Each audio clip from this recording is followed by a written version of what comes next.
What's going on, ladies and gents? Stagebers here, bringing you guys today some more Star Wars Battlefront. And in the theme of the holidays have just passed, I bet there's plenty of you people out there that are going to be looking and striving for tips on how to improve. Well, I've been saving this for the big one, for the Christmas noobs all this out year. I'm bringing you guys today some essential tips.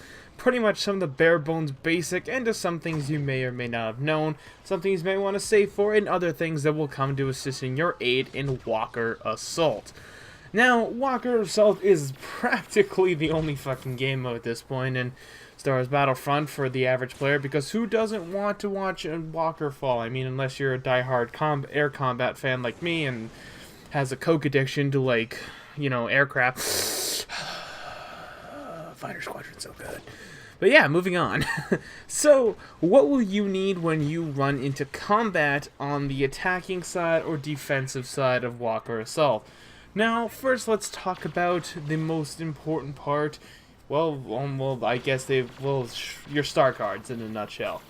If you want to save up for some money or credits, whatever they're called, you're gonna want to save up for the Ion Torpedo if you don't have that, if you didn't get like the limited edition or whatever.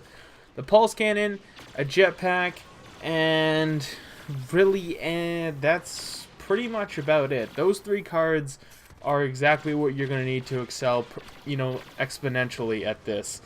Now, you can get the Ion Grenade, but that's a little bit trickier, and I'll talk about it later on when we're talking about the Rebels. So, let's talk about the Imperial. So, you're on the Empire, you're ready to kill some, you know, Rebel scum. How do you go about doing this? Well, you pretty much play the let's form everything around the Rebels and box them in and kill them, like, section by section, almost. When playing as an Imperial, you really need to remember that the Rebels are lurking around every mountain, hill, and wall, and they are ready for you. They see you coming, they know which direction you're coming from. So you're going to want to hit the sides as hard as you can. You're going to want to find those routes that bring you off to the side, you know. You're going to want to play into long range kind of section. This is where the Pulse Cannon comes in. Dealing massive damage, pretty much a one-shot kill if you're accurate enough at long range. You can take out a target and jetpack up, a big feat, you know. Moving up as a squad is pretty much your essential need. Now, don't bunch together like a bunch of, you know, idiots, but move together promisely. You have a buddy, hit the side with them. Go up the side, take the flank, you know. You really just want to take them out of the weeds at that point and push up to those not MCON stations. I was playing some BF3 today. Video's coming up later. Moving on.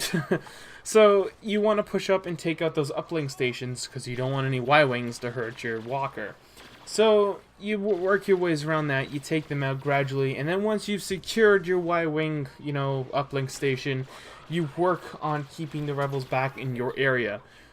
Unless it is direly needed, do not leave that area, because more times than none, everyone else will probably wind up leaving, and if a few of you stay, then a few of you can still hold back some Rebels.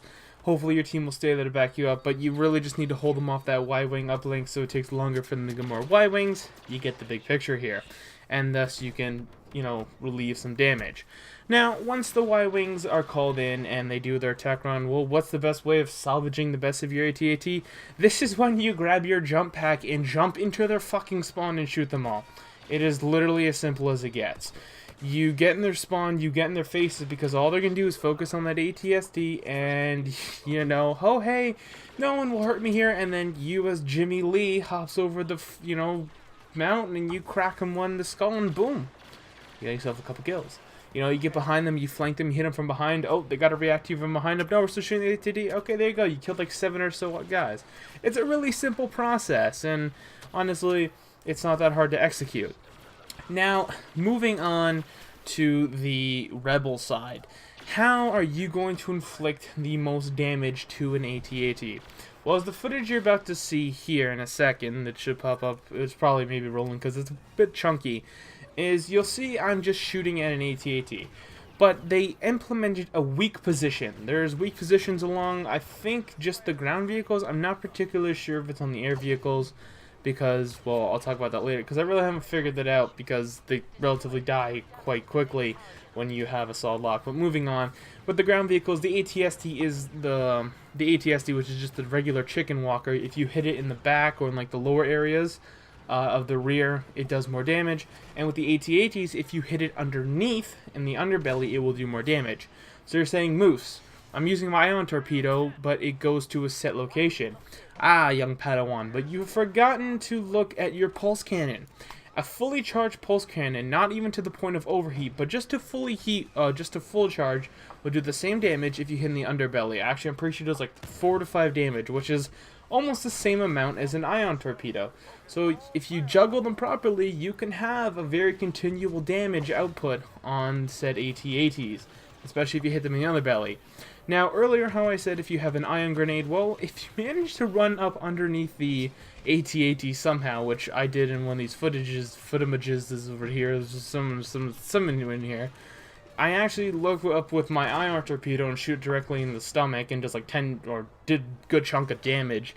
And if you throw an ion grenade underneath there, well, that's going to do a good amount of damage too. Those ion grenades are very helpful when up close, but once again, you have to run through Imperials, which they're already trying to kill you, as I said earlier. So, once again, very, very situational. This is for what you're going to do most of the time.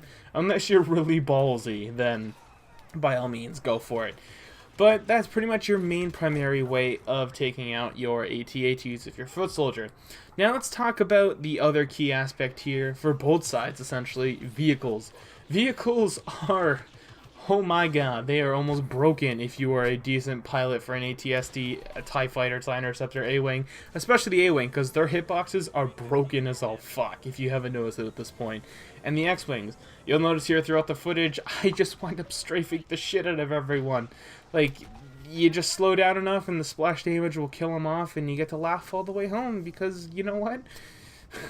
They're dead. They're just all dead. It's fantastic. And, you know, of course you need to worry about, you know, becoming a better pilot. But I have a series on that. So go check the playlist, because there's some series on that. How to learn to fly. Okay, self-promotion done.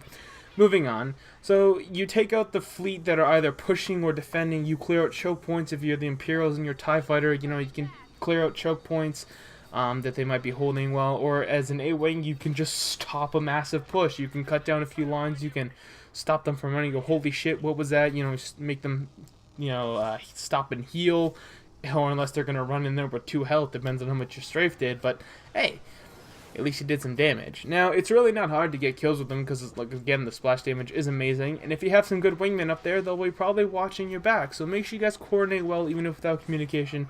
Just keep an eye on your mini-map for any fast-moving vehicles, which are the circles that have no filling inside of it. The circles with fillings are the heroes, just so you know.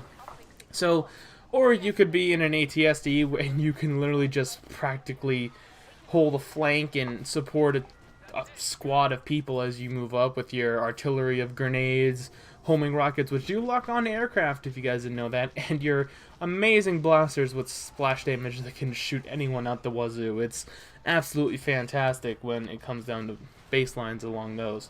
So honestly, just following these simple tips just improves so much on your experience with Walker Assault. Now, of course, you have the snow speeders at the end where they can one-shot the AT-ATs, but we don't really want to depend on those, because all you have to do is sit there, you know, one Imperial guy sits there and shoots him a couple times, and uh-oh, the harpoon broke, you guys lost, haha, you know.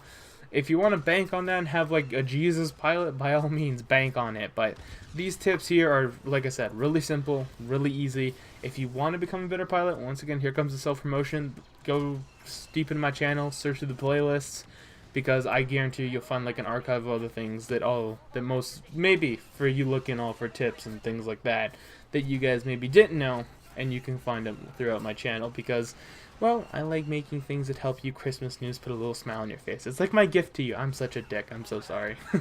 Anyways, guys, I hope you found this informational. If you guys have any more questions or anything along those lines, please don't forget to ask me down below in the comment section. Anyways, guys, I'm the Dish Moose, and I will see you, sexy beasts, in the next episode. Peace.